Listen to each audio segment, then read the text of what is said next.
Ladies and gentleman السلام علیکم۔ آج ایک نئے موضوع کے ساتھ آپ کی خدمت میں حاضر ہوں۔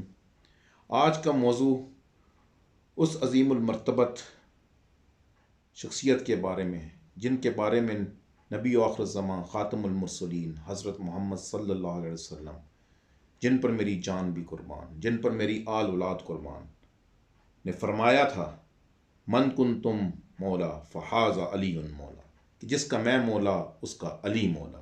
بے شک علی علیہ السلام ہم تمام مسلمانوں کے مولا ہیں اور ہمارے لیے رشد و ہدایت کا ایک منبع ہے۔ میری آج کی یہ کوشش میری اپنی دنیاوی کامیابی اور آخرت میں مغفرت کا باعث بن جائے تو میں اپنے آپ کو بہت خوش نصیب انسان سمجھوں گا، کیونکہ ذکر علی ایک عبادت ہے۔ مرزا غالب نے کیا خوب فرمایا تھا، غالب ندیم دوست سے آتی ہے بوئے دوست، غالب ندیم دوست سے آتی ہے بوئے دوست، مشغول حق ہوں بندگی بوئے تراب میں، مشغول حق ہوں بندگی بوئے تراب میں۔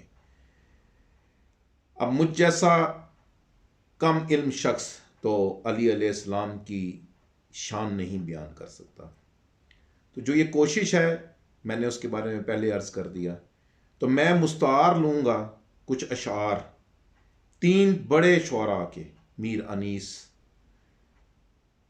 غالب مرزا اسد اللہ غالب اور علامہ اقبال۔ یہ تین اتنی بڑی شخصیات ہیں جنہوں نے اپنے تئیں پوری کوشش کی کہ علی علیہ السلام کی شان کو بیان کر سکیں۔ گو کہ علی علیہ السلام کی شان کا حق تو کوئی بھی نہیں ادا کر سکتا، لیکن مجھ جیسے ناچیز سے اور مجھ جیسے کم عقل انسان سے تو بہت بہتر یہی ہے کہ ہم علی علیہ السلام کی شان میں جو شعر انہوں نے کہے ہیں ان کو ایک دفعہ پڑھیں، تو ہو سکتا ہے کہ ہم بھی مولا کی خدمت کا، مولا کی شان بیان کرنے کا کوئی حق ادا کر سکیں اور ہماری آخرت جو ہے وہ آسان ہو۔ علامہ اقبال کیا فرماتے ہیں جی، ہمیشہ ورد زباں ہے علی کا نام اقبال، ہمیشہ ورد زباں ہے علی کا نام اقبال، کہ پیاس اس روح کی بجھتی ہے اسی نگینے سے۔ اقبال صاحب تو یہاں تک فرماتے ہیں کہ پوچھتے کیا ہو مذہب اقبال، پوچھتے کیا ہو مذہب اقبال، یہ گناہ گار بو ترابی ہے۔ علی جیسا تو نہ کوئی جواں مرد ہے اور علی جیسا نہ ہی کوئی بہادر ہے، نہ تاریخ میں کبھی پیدا ہوا نہ ہی کبھی وہ ہوگا، نہ ہی ان جیسا کوئی عالم ہے نہ ہی ان جیسا کوئی فاضل ہے۔ تمام چیزیں، تمام یہ علم، تمام یہ مردانہ وجاہت، تمام یہ طاقت، تمام یہ قوت جو کہ دشمنوں کو سرنگوں کر دے، یہ علی علیہ السلام کی شخصیت میں موجود تھیں اور انہی سے ہم نے مستعار لینی ہے، انہی کی شخصیت سے ہی ہم نے مستعار لینی ہے۔ تو میر انیس کیا فرماتے ہیں علی علیہ السلام کی جواں مردی کے بارے میں، ہے دفتر دیوان دو عالم میں علی فرد، ہے دفتر دیوان دو عالم میں علی فرد، ہے گرمی بازار شجاعان جہاں سرد، ہے گرمی بازار شجاعان جہاں سرد۔ یہ شجاعت کا جہان سرد ہے، کوئی بہادر شخص موجود نہیں ہے، اس دیوان دو عالم میں صرف ایک علی ہی فرد ہے دفتر دیوان دو عالم میں علی فرد، ہے گرمی بازار شجاعان جہاں سرد۔ بہادر صرف اور صرف علی کی ذات ہے۔ آفاق میں حیدر سا نہیں کوئی جواں مرد، آفاق میں حیدر سا نہیں کوئی جواں مرد، ہے بد سے علی کی رخ خورشید ہوا سرد، ہے بد سے علی کی رخ خورشید ہوا سرد۔ شیروں کے جگر آب ہے شمشان علی سے، شیروں کے جگر آب ہے شمشان علی سے، تھراتا ہے مریخ فلک نام علی سے۔ تو میر انیس نے تو اس کے بعد مہر لگا دی ہے حضرت علی علیہ السلام کی بہادری کے اوپر یہ شعر کہہ کر، اب دوبارہ ہم اقبال کی طرف سے آتے ہیں، اور علامہ اقبال ایک جگہ پر فرماتے ہیں کہ جو یہ حب اہل بیت ہے یہ میرے دل میں موجود ہے، اس کا ایک چھوٹا سا داغ میرے دل میں موجود ہے، کیونکہ وہ بھی سمجھتے ہیں کہ شاید میں حب اہل بیت کا پورا حق تو ادا نہیں کر سکتا، لیکن وہ کہتے ہیں ایک داغ جو میرے اندر موجود ہے۔ اب اس کی وجہ سے ان کی کیا کیفیت ہے؟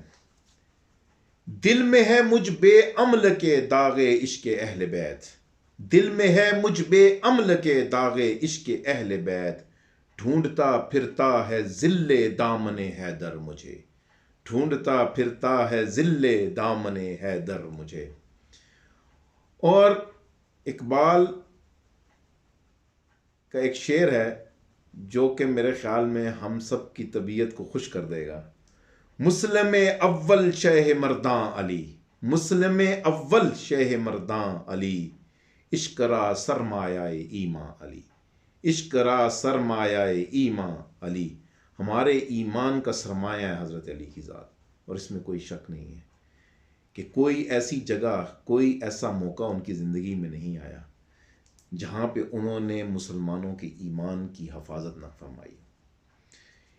تو علی کی ذات جو ہے ہم مسلمانوں کی ایمان کا سرمایہ ہے۔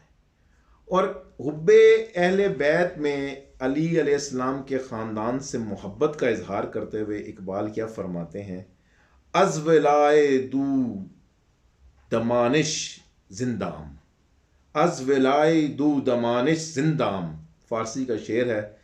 از ولائے دو دمانش زندام، در جہاں مثل گوہر تابندام، در جہاں مثل گوہر تابندام۔ علی علیہ السلام کے خاندان کی محبت میرے دل میں ہے، اسی لیے میں اس دنیا میں موتیوں کی طرح چمکتا ہوں، موتیوں کی طرح چمکتا ہوں۔ اور بڑی مشہور حدیث ہے، انا مدینۃ العلم و علی بابھا، اس پہ اقبال کیا فرماتے ہیں؟ از رخ او فال پیغمبر گرفت، از رخ او فال پیغمبر گرفت، ملت حق از شک و حشفر گرفت، ملت حق از شک و حشفر گرفت۔ علی علیہ السلام کا چہرہ وہ ہے جس سے نبی علیہ السلام فال لیتے ہیں، فال لیتے ہیں، یعنی مسلمانوں کے مستقبل کے بارے میں ایک استعارہ استعمال کیا ہے۔ علی کا مدینۃ العلم ہمارے نبی پاک صلی اللہ علیہ وسلم کی ذات ہیں، اور علی اس کا دروازہ ہے۔ تو اقبال نے اس کو ایک شعر میں ایسے ہی پرویا ہے کہ علی کا چہرہ وہ ہے جس کو دیکھ کے پیغمبر علیہ السلام فال لیتے ہیں، اور جو ملت اسلام ہے وہ علی کی شان و شوکت سے ہی عزت پا رہی ہے، وہ علی کی شان و شوکت سے ہی عزت پا رہی ہے۔ اگر ہم غالب کو دیکھیں تو غالب نے ایک جگہ پہ حب علی کو کچھ اس طرح اس کا حق ادا کرنے کی کوشش کی ہے۔ مشکین لباس کعبہ علی کے قدم سے جاں، مشکین کعبے، مشکین لباس کعبہ علی کے قدم سے جاں، نافع زمیں ہے نہ کہ نافع غزال ہے، نافع زمیں ہے نہ کہ نافع غزال ہے۔ یہ جو حاجی حج کرنے جاتے ہیں اکثر آپ کو بتاتے ہیں کہ جو غلاف کعبہ اس میں سے خوشبو آتی ہے، مشکین لباس کعبہ علی کے قدم سے جاں، کیونکہ یہ مولود کعبہ ہیں، علی علیہ السلام مولود کعبہ ہیں۔ تو غالب کہتے ہیں کہ زمین کا جو جیسا ہرن کے اندر ایک نافع ہوتا ہے، ایک ہرن کے اندر خوشبو جو اس کے درمیان میں ہوتی ہے، نافع اسے کہتے ہیں، تو جو علی جو ہیں وہ زمین کا نافع ہیں، کعبے کو کیونکہ مرکز مانا جاتا ہے، زمین کا نافع علی ہیں۔ اور یہ تو جو لوگ حج کرنے جاتے ہیں وہ بخوبی اس سے واقف ہیں۔ علامہ اقبال تو یہاں ایک جگہ پہ فرماتے ہیں، قوت دین مبی فرموداش، قوت دین مبی فرموداش، کائنات آئین پذیر از دوداش، کائنات آئین پذیر از دوداش۔ کہ نبی پاک صلی اللہ علیہ وسلم نے تو فرمایا ہے کہ قوت دین حضرت علی ہیں، اور جتنے قوانین ہیں، جتنے عدل کے نظام ہیں، وہ علی ہی کے دیے ہوئے ہیں۔ وہ علی ہی کے دیے میں ہیں۔ اور حضرت علی کی جو کنیت ہے بو تراب، اس کے بارے میں کیا فرماتے ہیں اقبال جی؟ مرسل حق کرد نامش بو تراب، مرسل حق کرد نامد، مرسل حق کرد نامش بو تراب، کہ نبی پاک صلی اللہ علیہ وسلم نے آپ کا نام بو تراب رکھا ہے۔ حق کے ید اللہ خواند در ام الکتاب، حق کے ید اللہ خواند در ام الکتاب، کہ اللہ نے آپ کو قرآن میں اپنا ہاتھ کہا ہے۔ یہ ایک چھوٹی سی کاوش تھی میرے طرف سے کہ آج 21 رمضان المبارک کی رات کو شان علی بیان کروں اور اپنی آل اولاد کے لیے مغفرت طلب کروں۔ آپ لوگوں سے بھی گزارش ہے،